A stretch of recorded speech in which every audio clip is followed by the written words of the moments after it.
అది ఫైనలీ ఒక మంచి గోల్డెన్ ప్రిస్క్రిప్షన్ లాగా మీరు ఇచ్చిన ఈ లైఫ్ స్టైల్ మోడిఫికేషన్స్తో పాటు 4-5 మంచి ఆహార పదార్థాలు చెప్పండి విచ్ ఇవాళ రోజుల్లో బికాజ్ ఎవ్రీథింగ్ ఇస్ కంటామినేటెడ్. ప్రతిదీ పాల పదార్థాలు, ఒకప్పుడు పాలు మంచివి యోగులు తినే ఫుడ్ అని చెప్పేవారు. ఇప్పుడు పాలు తాగాలంటే భయం వేస్తుంది, అన్ని హార్మోన్ ఇండ్యూస్డ్ కాబట్టి. పళ్ళు అన్ని స్ప్రేలు వేస్తున్నారు, రకరకాల ఇది మసాలాల్లో కార్సినోజెనిక్ సబ్స్టెన్సెస్ బయటపడ్డాయని చెప్పి మనకి ఫుడ్ సేఫ్టీ అథారిటీ వాళ్ళు చెప్తున్నారు. సో మరి what is the best food to eat? Sure అండి. ఇప్పుడు మీరు అడిగిన దాన్ని చూస్తుంటే you are what you eat. మనం ఏం తింటామో అలాగే మనం తయారవుతాము. సో ఇన్ దట్ వే మరి నేను ఫస్ట్ ఏం చెప్పాలనుకుంటున్నానంటే ఏమి తినకూడదు. I think that's important. Because ఇదే తినాలి, ఒక రూల్ బుక్ పెట్టుకుని ఫలానాదే తీసుకోండి అని చెప్పి రోజు ఒక రూల్స్తో మనం జీవించాలని జరగని పని అది. So what should not be taken అంటే చూస్తే మొట్టమొదటిగా ప్రాసెస్డ్ ఫుడ్, ప్రాసెస్డ్ మాంసం.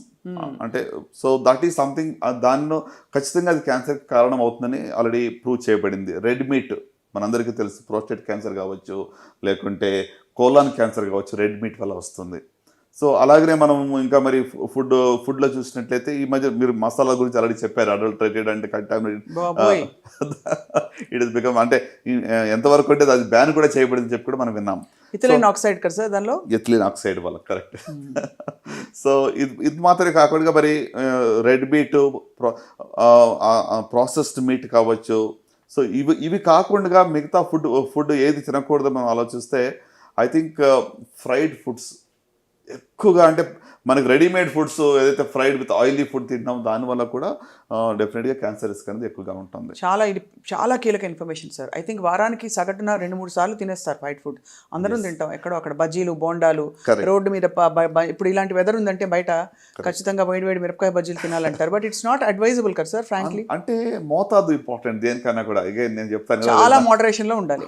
ఇప్పుడు కాల్చిన మాంసం, I think that is something prevent చేయాలి. డెలికసీ కదా సార్, అంటే చార్డ్ ఫుడ్ లో కార్సినోజెన్స్ ఉంటాయి. సో దాంట్లో పాలీ హైడ్రోకార్బన్స్, PCL అని చెప్పి, లేకుంటే అరోమాటిక్ అమైన్స్ అని చెప్పి, ఆ కెమికల్స్ వల్ల క్యాన్సర్ వచ్చే రిస్క్ ఉంటుంది. మనం బార్బెక్యూ అని మాట్లాడతాం. Yes, it is actually very very dangerous. కాల్చిన మాంసం కూడా ఎంతవరకు అవాయిడ్ చేస్తే మంచిది.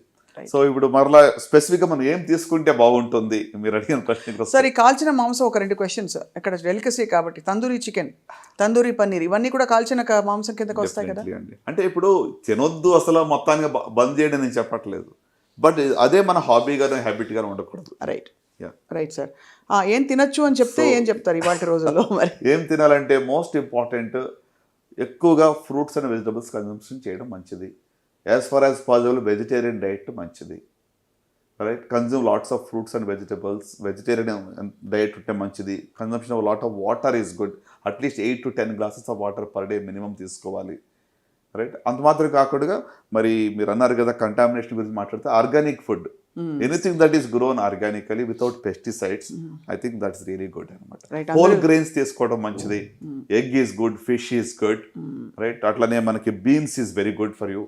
సో ఇవి కన్జ్యూమ్ చేయటం వల్ల ఖచ్చితంగా మరి అంటే బ్యాలెన్స్డ్ డైట్ అనేది ఇంపార్టెంట్. ఈ బ్యాలెన్స్డ్ డైట్లో కూడా ప్రతిరోజు లెక్కలు వేసుకుని మనం తింటూ జీవించాలని కూడా ఇంప్రాక్టికల్. అవును. సో అందుకోసం వాట్ ఈజ్ రిస్కీ దాన్ని అవాయిడ్ చేసి మిగతా వాటిని మనము you should enjoy what you eat. Colourful, make your plate very colourful. అది అన్ని రకాల కలర్స్ ఉన్నటువంటి ఫ్రూట్స్ కానీ వెజిటబుల్స్ కానీ మీరు తీసుకోవటం వల్ల really have a good very very useful tips sir. And చాలా అద్భుతంగా చెప్పినందుకు ధన్యవాదాలు సార్, డాక్టర్ చినబాబు సుంకోలి గారు. ఇవాళ ఐ థింక్ మీరు చెప్పిన క్లియర్ పాయింటర్స్ చాలామందికి ఒక దిక్సూచిగా వ్యవహరిస్తాయి. ఖచ్చితంగా లైఫ్ స్టైల్ మోడిఫికేషన్స్ చేసుకోవాల్సిన వాళ్ళు గమనిస్తారని చెప్పి ఆశిస్తున్నాం. Thank you all for watching.